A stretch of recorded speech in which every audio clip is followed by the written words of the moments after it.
Graças a Deus, irmãos, hoje, mais uma vez, vamos trazer para você uma mensagem que eu espero venha corroborar para o seu crescimento e fortalecimento espiritual.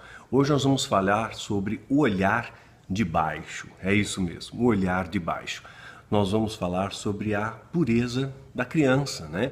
Como é que nós conservamos nos dias de hoje a pureza de uma criança, porque Jesus disse que das tais é o reino dos céus, não é isso? Se estamos cercados num mundo que tem muita crueldade, num mundo cujos valores cristãos estão contaminados, que o amor está se esfriando, num mundo competitivo, como é então que nós lidamos com essas situações e podemos ser mais do que vencedores através da palavra de Deus? Eu chamei esse vídeo de olhar de baixo porque uma criança, ela sempre olha de baixo para cima, né? Afinal de contas, ela é pequena. Né? E por ela ser pequena, ela olhar tudo de baixo para cima, a proporcionalidade com que ela vê o mundo é superdimensionado. Né? Então, para ela, tudo é grande e ela dá valor a tudo. Então, muitas vezes nós, quando crescemos, olhamos de cima para baixo e desprezamos muitas coisas. Né?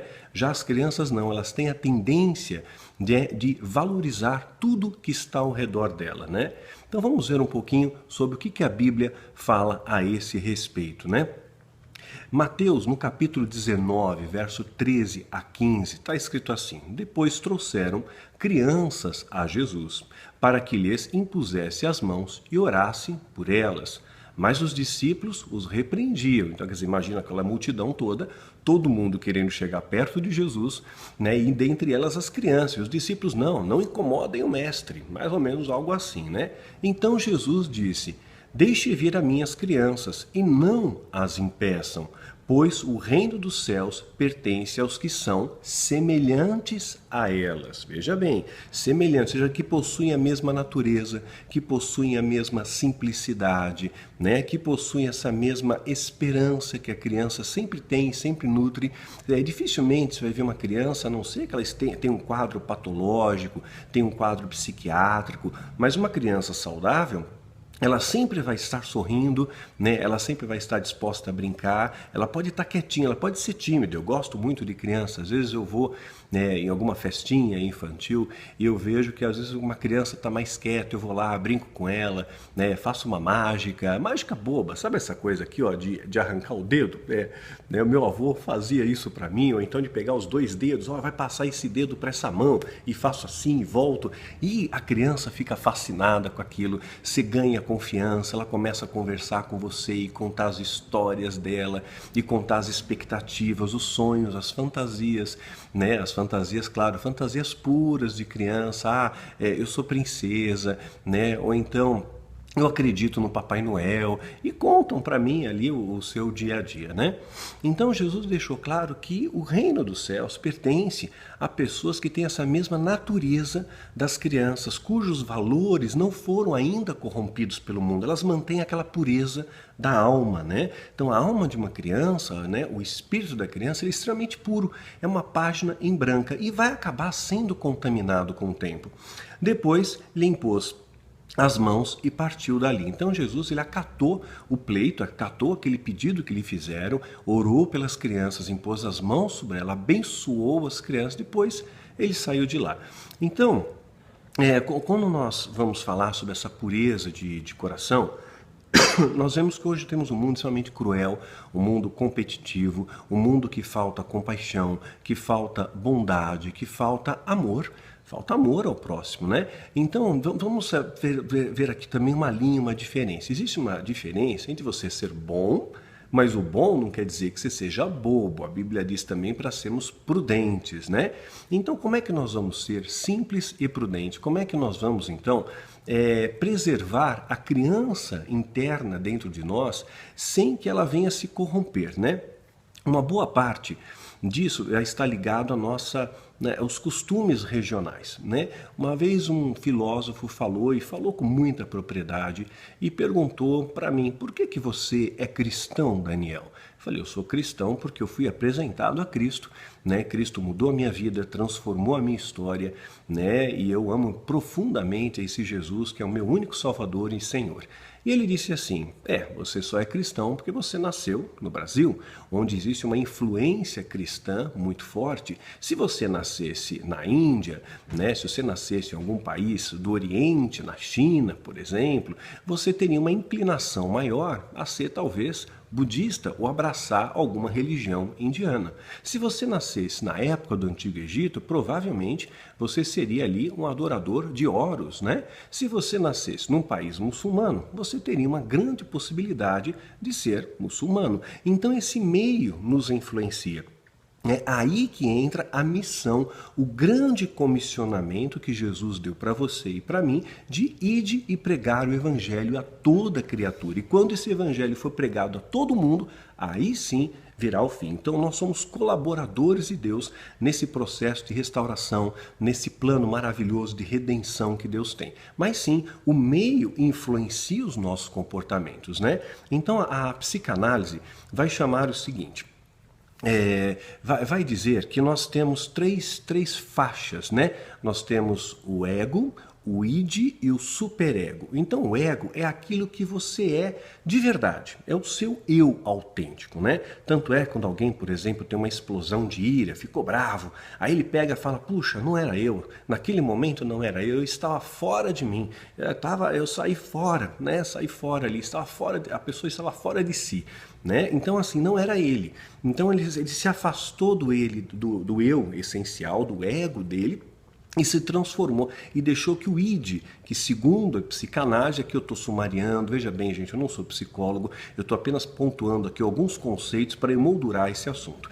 Né? Então o id seria os seus impulsos instintivos, seus instintos primitivos e básicos, né? E o superego seria aquela questão de você ser aceito no meio social. Quer dizer, o seu esforço que você faz, aquilo que você se desdobra para ser aceito no mundo ao seu redor. E aquele negócio nós já falamos em outros vídeos. Ir com a manada. Eu preciso me adequar ao grupo, né? Então, esse ego e o superego, juntos, segundo Freud, eles tendem a dominar o id, controlar os nossos impulsos instintivos, né, a nossa parte primitiva, né, e aí controlar e fazer com que você seja humano, não é isso? Então essa daí seria a nossa questão. Então a criança, ela nasce limpa, ela nasceu pura. Quando a criança nasce, ela é uma página em branco. Só que com o passar do tempo, você vai sofrendo traumas, não é isso? Não foi assim com você? Você era criança, você sorria, você se alegrava, você brincava com pequenas coisas, uma bolinha de gude, uma lata, que a gente fazia telefone com lata de Nescau, né? Punha o fio e ali, aquilo ali era mó barato, fazia aviãozinho de papel.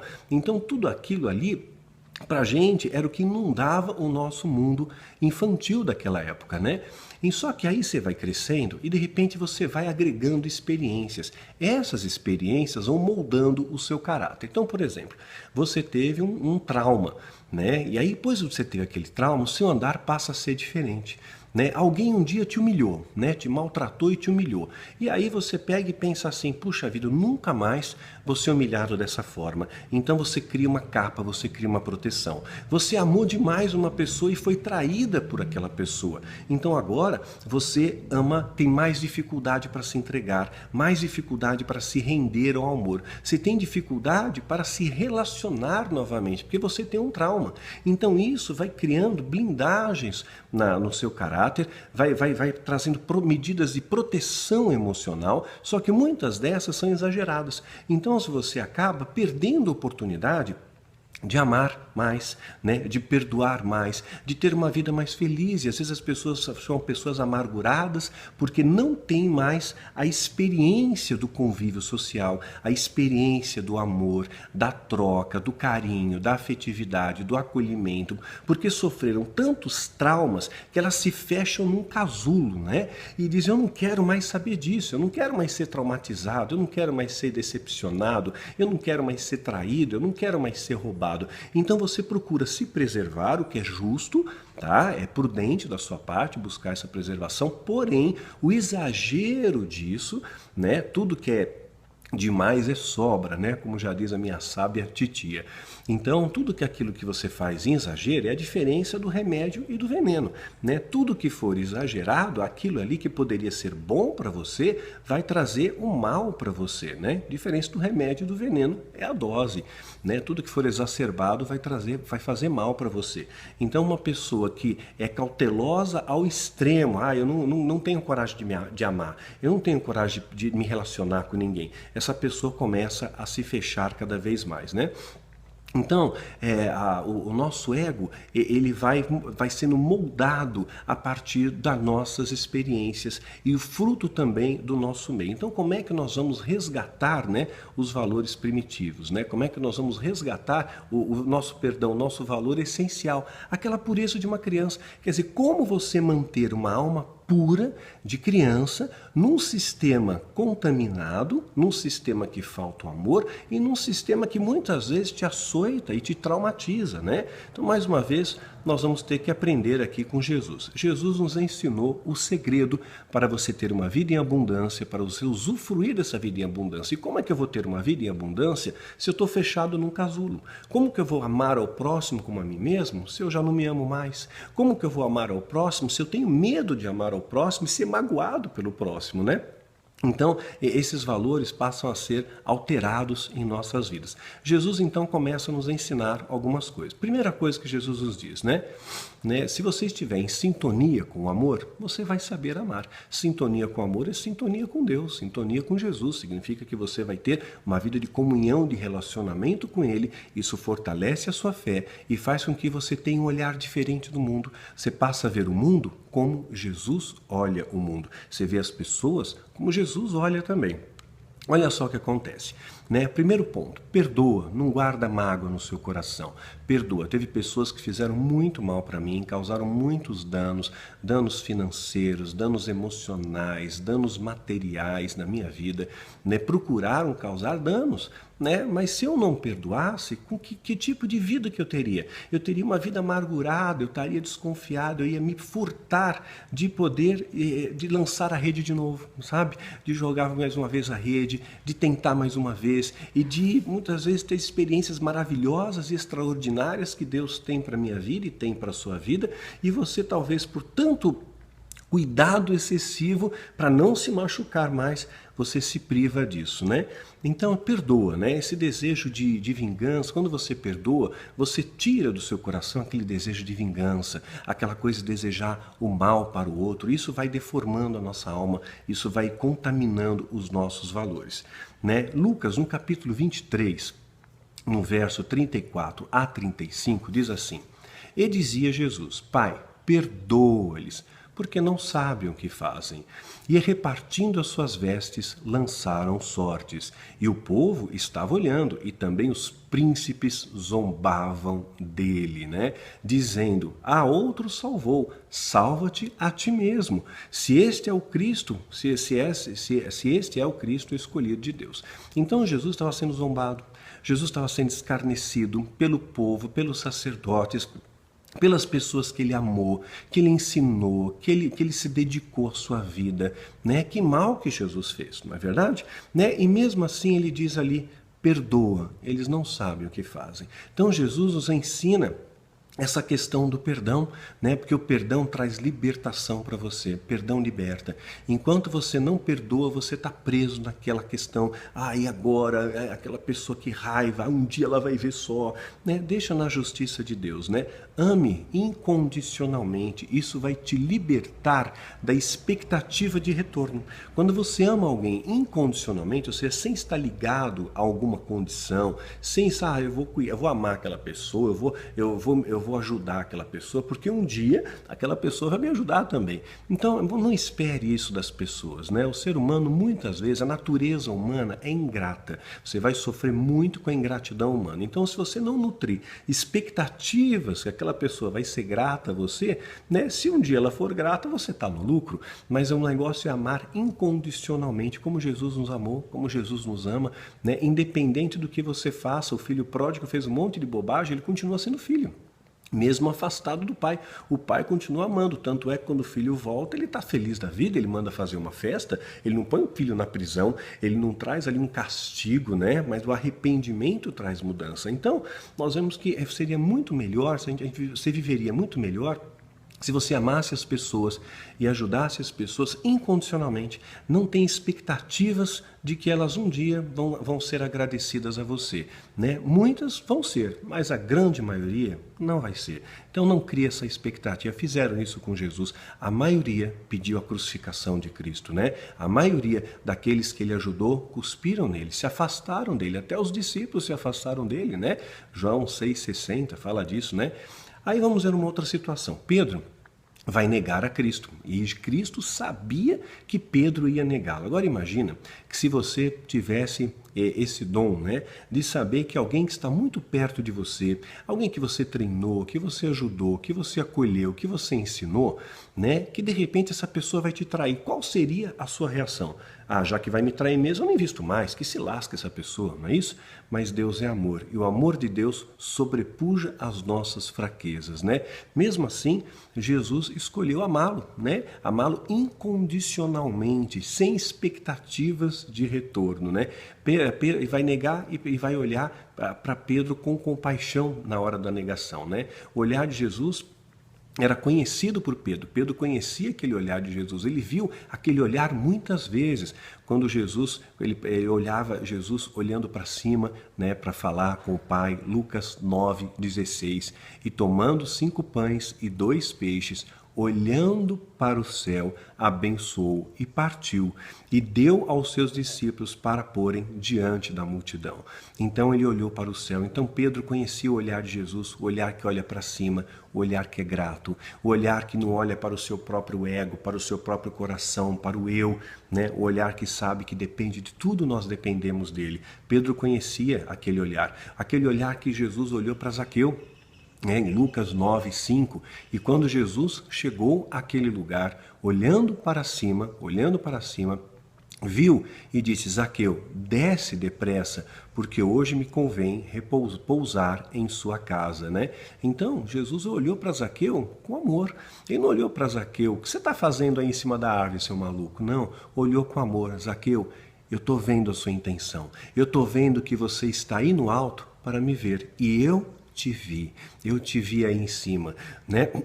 Onde talvez ele achasse que estivesse até camuflado no meio das folhagens, né? Jesus viu, olha, vem, eu vou pousar na sua casa, e transformou a vida de Zaqueu. Pedro conhecia o olhar de Jesus quando ele contemplava a multidão, Mateus 9,36, quando contemplava as multidões e sentia amor pelas almas. Jesus olhava para todos com ternura, com amor, com bondade. Pedro conhecia aquele olhar, né?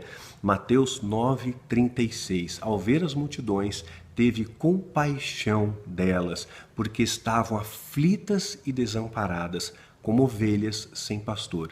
E sabe, gente, com muita humildade eu posso dizer para vocês hoje, muitas vezes eu vejo as multidões dessa maneira hoje, aflitas, sem pastor.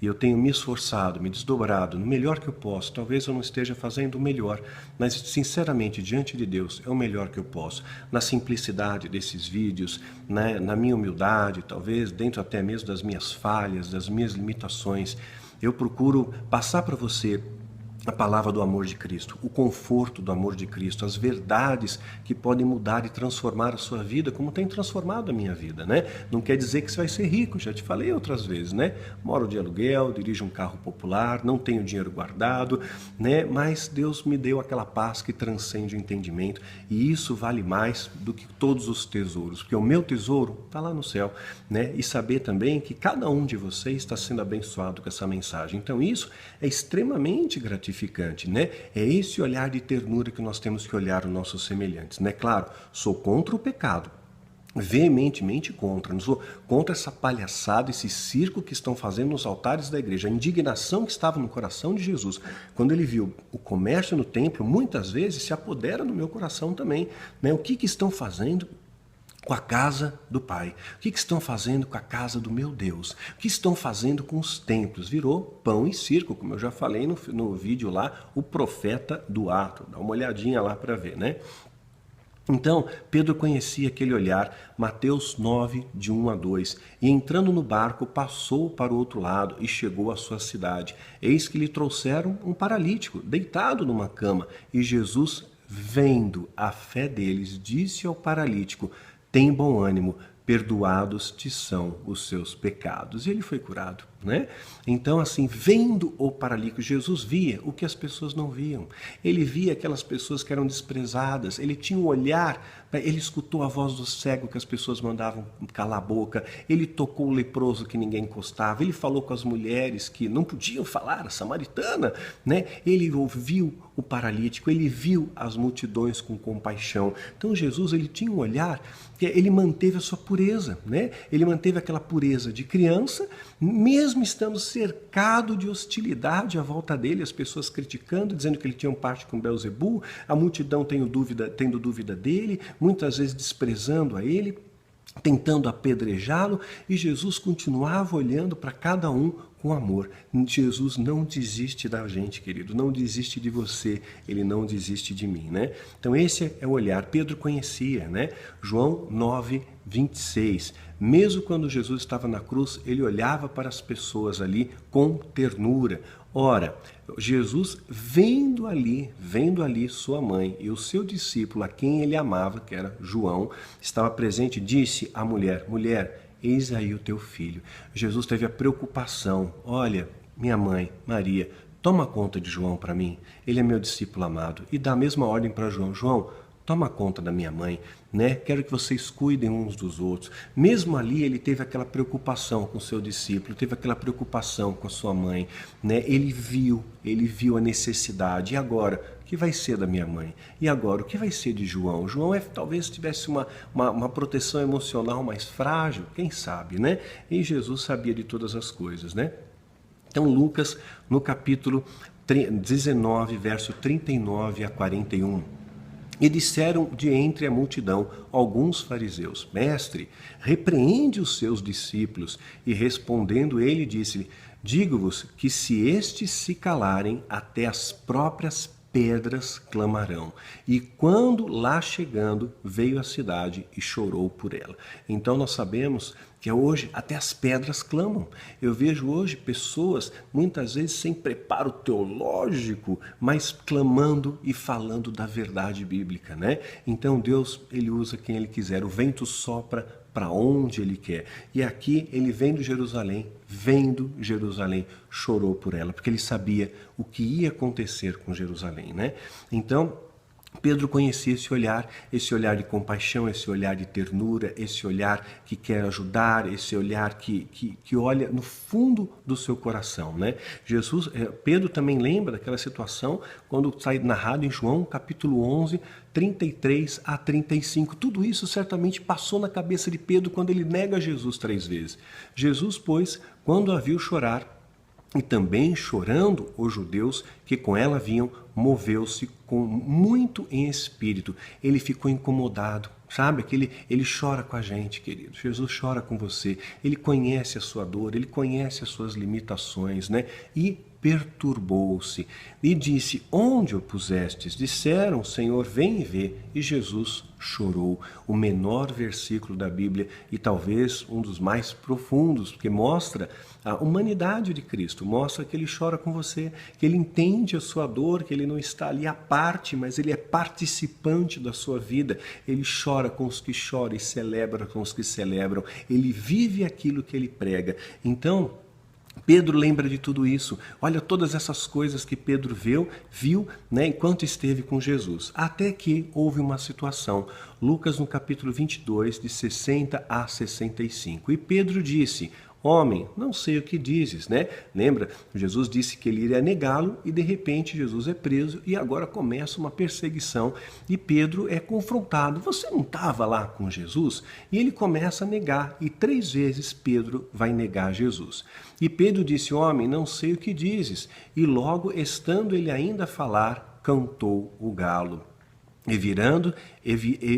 virando-se o Senhor, olhou para Pedro, ou seja, Jesus procurou Pedro no meio da multidão. Jesus estava apanhando, gente. Jesus estava sendo açoitado, Jesus estava sendo zombado. E mesmo debaixo daquela surra que ele estava levando, os olhos de Jesus procuraram a Pedro. No meio da aflição dele, no meio do desespero, daquelas pessoas querendo acabar com a vida dele, né, escarnecendo a ele, o olhar de Jesus procura você. O olhar de Jesus procurou Pedro. Cadê Pedro? Aonde está Pedro? Jesus está procurando você, querido. Aonde está você, José? Aonde está você, Maria? Aonde está você, Alissa? Onde está você, Dai? Onde está você, Tainá? Onde está você, Marcos? Aonde está você, Alexandre? Aonde está você? Ele está te procurando. O olhar de Jesus está te procurando, né? Não, ele está olhando para você com ternura. Ele te procura, ele te procura. Cadê o meu filho? Cadê minha filha que tem se distanciado dos meus braços, dos meus abraços? Cadê você? Estava procurando a Pedro, né? E Jesus olhou para Pedro, e Pedro lembrou-se da palavra do Senhor, como lhe havia dito: antes que o galo cante, me negarás 3 vezes. E saindo Pedro para fora, chorou amargamente. E os homens que detinham Jesus zombavam dele, ferindo, e vendando-lhe os olhos, feriram-lhe no rosto. E perguntaram, dizendo: profetiza, quem é que te feriu? Ou seja, adivinha, quem foi que te bateu? Dá o nome de quem te bateu. Vendaram os olhos dele e bateram nele, agrediram ele, né? Imagino que depois que Jesus olhou para Pedro, foi a última vez que Jesus, em vida, olhou para Pedro. Foi a última vez que ele recebeu aquele olhar. Imagina o coração de Pedro como ficou. Assim que Jesus olhou para ele, olhou com compaixão. Não olhou com desdém, não olhou com desprezo, como muitas vezes o mundo te olha, mas olhou com compaixão, o olhar puro de uma criança. Aquela pureza se manteve em Jesus, mesmo nos momentos mais difíceis da vida dele. Não entrou ali rancor, não entrou ódio, não entrou vingança, não entrou aquela coisa: Pedro me traiu, eu não quero mais saber dele, né? Não, Jesus continua olhando para as pessoas com amor, porque as pessoas merecem uma segunda chance. Se Jesus dá, por que nós não vamos dar? Nós não somos maiores que os mestres, né? Exercite o perdão, exercite a ternura, exercite o amor. Isso fortalece a sua fé e fortalece a sua esperança, né? E aí, zombando dele, fecharam, colocaram, vendaram a ele, e aí profetiza, né? Foi a última vez que Jesus viu Pedro. Imagina a cabeça de Pedro como é que ficou. E muitas coisas diziam contra ele, blasfemando, né? Jesus estava sendo humilhado, blasfemado, machucado, por amor a você, por amor a mim, porque Jesus continua te procurando. O olhar dele continua sondando. Cadê o meu filho que tem se afastado de mim? Cadê minha filha que tem se desviado dos meus caminhos? Você faz falta para Jesus, querido. Sabe? Quando Jesus te procura, é porque você faz falta. E Jesus está sempre procurando os seus filhos. Ele não desiste de você. Não desiste. Você pode achar que eu não tenho mais valor, nada está dando certo na minha vida. Deus não me ama mais. O olhar dele está sempre olhando para você, dizendo: eu te amo sim, eu não vou desistir de você, volta para mim, volta para os meus braços, né? Me deixa te acolher, me deixa enxugar tuas lágrimas, me deixa te proteger, me deixa falar ao seu ouvido, me deixa lembrar das vezes que eu te livrei, me deixa te lembrar das vezes que eu renovei a sua fé, a sua esperança, me traz a lembrança, me permita que Deus trabalhe na sua vida, querido, porque Jesus não desiste de você, Ele sempre vai estar ao seu lado, nos dias mais felizes e nos dias mais tristes da sua vida também. Depois, Pedro não viu mais Jesus, né? Mas o olhar de Jesus queria dizer para Pedro: olha, eu te amo.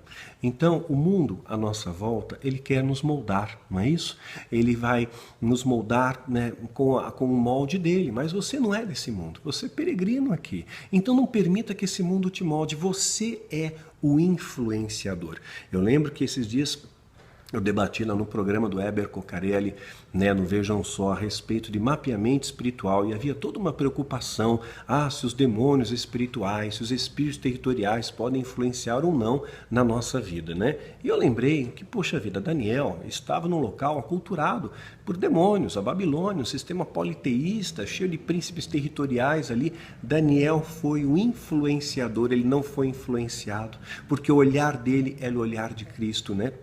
Ele olhava para as pessoas com compaixão, né? Então, se você vê lá o vídeo, as espadas de fogo, né? Você vai entender melhor a do Reino Unido, né? O povo dividido. Você vai entender melhor como é que funciona essa mecânica, né? Do universo de Deus, que é pautado pelo amor, que tem o amor como seu esteio, como a sua espinha dorsal, né? Você vê ali Moisés, aculturado no Egito, né? Ele cresceu no Egito, ele ficou ali no Egito cercado de ícones, de espíritos territoriais e demônios.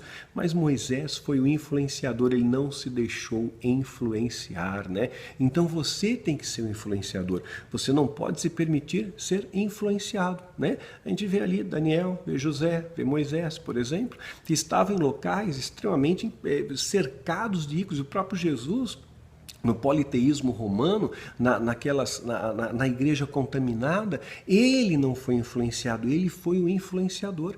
Então, os espíritos territoriais só influenciam quem se permite influenciar, não é? Quem tem a legalidade, quem tem a brecha, quem tem a fraqueza. Mas se você está forte em Cristo e o escudo da fé te protege, você é mais do que vencedor, você é o influenciador, porque a luz de Cristo que está em mim e que está em você, ela repele as trevas. Né? E aí sim você está protegido. Essa é a blindagem que Cristo nos dá. Essa é a principal proteção emocional, né? E espiritual que Jesus nos dá. Saber que eu estou nele e ele está em mim e ele vai me ajudar nas minhas fraquezas, porque a minha fraqueza vai ser aperfeiçoada pela força dele. Né? Jesus é o poder que dá força ao fraco, né? Ao contrário do que o satanismo prega, poder à força, morte aos fracos. Jesus é o poder que dá força ao fraco, né? Então, quero lembrar aqui também de uma história que Deus está falando com um dos seus profetas. Levanta e desce à casa do oleiro, e lá te farei ouvir as minhas palavras. E desci à casa do oleiro, e eis que ele estava fazendo a sua obra sobre as rodas, como vaso que ele fazia de barro. Quebrou-se na mão do oleiro e tornou a fazer dele outro vaso, conforme lhe pareceu bom aos seus olhos, e o do oleiro fazer. Então veio a minha palavra do Senhor: não poderei eu fazer de vós o como fez esse oleiro, ó casa de Israel? Seja, Deus não pode mudar a sua vida, querido. Deus não pode moldar a sua vida, quebrar os seus valores, quebrar aquilo ali que está te causando dor e sofrimento e fazer um novo vaso? Deus pode, basta você se permitir ser moldado pelas mãos do oleiro, né? Diz o Senhor: eis que como barro na mão do oleiro, assim sois vós na minha mão, ó casa de Israel. Está falando para você também.